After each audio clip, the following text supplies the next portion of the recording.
Shambhu border पर किसान विभिन्न मांगों को लेकर प्रदर्शन कर रहे हैं। वहीं पंजाब के किसानों से हरियाणा के किसान संगठनों ने किनारा कर लिया है। भारतीय किसान यूनियन और संयुक्त किसान मोर्चा ने इस प्रदर्शनों से दूरी बना ली है। इसके साथ ही शंभू बॉर्डर पर किसान और हरियाणा पुलिस व अर्धसैनिक बल के जवानों के बीच तनातनी से हरियाणा सीमाओं पर नाकाबंदी कर दी गई है और इससे राहगीरों को परेशानी हो रही है। किसानों की इन मांगों पर सरकार हल निकालने की बात कह रही है। राज्यसभा में कल कृषि मंत्री शिवराज सिंह चौहान ने कहा था कि वो किसानों को न्यूनतम समर्थन मूल्य देना चाहते हैं और इस पर काम चल रहा है। वहीं दूसरी ओर किसान नेता सरवन सिंह पंधेर की माने तो किसान सरकार से बातचीत का इंतजार करेंगे, अन्यथा 101 किसान का जत्था 8 दिसंबर को दोपहर 12 बजे दिल्ली की ओर कूच करेगा। वहीं किसानों के प्रदर्शन पर विपक्ष को एक बार फिर सरकार को घेरने का मौका मिल गया है।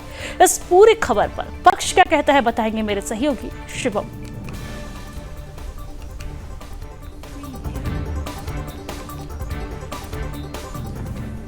किसानों की मांगों को राजनीतिक मुद्दा बनाने वाले राजनीतिक दलों ने एक बार फिर इसके सहारे बीजेपी की सरकार पर हमला बोलना शुरू कर दिया है, जिस पर आरजेडी सांसद मनोज झा ने कहा है कि प्रधानमंत्री मोदी हमेशा कहते हैं कि किसान हमारे दिल में हैं। कल भी केंद्रीय कृषि मंत्री ने मेरे सवाल के जवाब में किसानों के बारे में संसद में बहुत अच्छी बातें कहीं, लेकिन उनकी बातों और हकीकत में बहुत फर्क है। कभी आंसू गैस, कभी लाठी चार्ज किया जाता है। वे किसान इसके लायक नहीं हैं, उन्हें बात करने से कौन रोकता है। केंद्र सरकार को किसानों से बात करनी चाहिए और उनकी मांगे माननी चाहिए। इसकी प्रतिक्रिया भी जानिए, उसके बाद आप विपक्ष भी जानिए।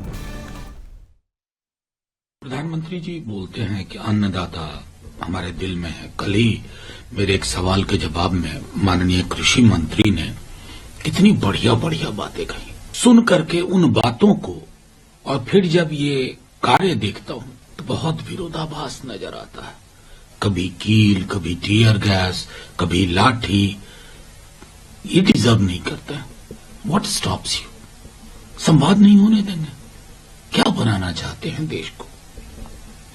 मतलब शर्म आनी चाहिए कि आपके अन्नदाता आपके द्वार खड़े हैं, आपको तो बल्कि रेड कारपेट बिछा करके उनको बुलाना चाहिए, उनसे संवाद करना चाहिए, उनकी मांगों को मानना चाहिए। किसानों के विरोध प्रदर्शन को लेकर सरकार पर होते विपक्षी हमलों के बीच बीजेपी की ओर से भी बयान सामने आ गया है, जिस पर बीजेपी सांसद प्रवीण खंडेलवाल ने अपनी प्रतिक्रिया देते हुए कहा कि हम सभी जानते हैं कि हमारे देश में किसानों का सबसे ज्यादा सम्मान किसी ने किया है तो वो पीएम मोदी है। समय समय पर पीएम मोदी और भारत सरकार ने कृषि क्षेत्र के विकास के लिए कई कदम उठाए हैं। अगर अभी भी कुछ बाकी है तो किसानों को कृषि मंत्री और अन्य सरकारी अधिकारियों से मिलकर अपनी जरूरतें उनके सामने रखनी चाहिए। सरकार किसानों की बात 100% समझेगी।